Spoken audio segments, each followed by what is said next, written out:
म्हणजे आता हे सगळं बोलायची वेळ नाही, पण दोनच गोष्टी सांगेन की समजा अजित पवार साहेब हे अशा प्रकारचं कुठल्याही एकत्रीकरणाची चर्चा जर करत होते तर ते कुठलीही चर्चा भाजपशी चर्चा केल्याशिवाय करतील का? त्यामुळे ते जर चर्चा करत असतील तर त्यांनी भाजपशी चर्चा केली असेल, ते करत नसतील तर वेगळी गोष्ट आहे. त्यामुळे मला असं वाटतं की पहिल्यांदा तर हे लक्षात घेतलं पाहिजे.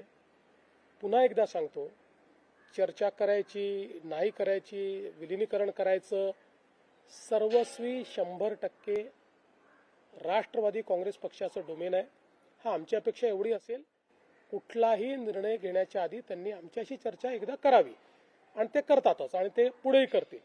त्यामुळे याही संदर्भात दुसरं, समजा अजित पवार साहेब अशा प्रकारच्या चर्चा करत होते तर ती चर्चा ते एनडीएतनं बाहेर पडण्याकरता करत होते का?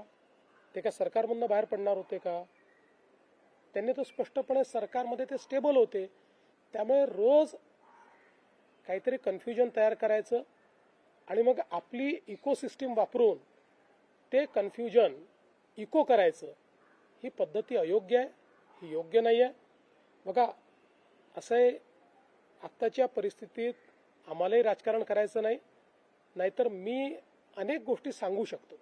काय घडलंय, काय घडतंय, मला सगळं दिसतंय, मी सगळ्या गोष्टींचा साक्षीदार आहे.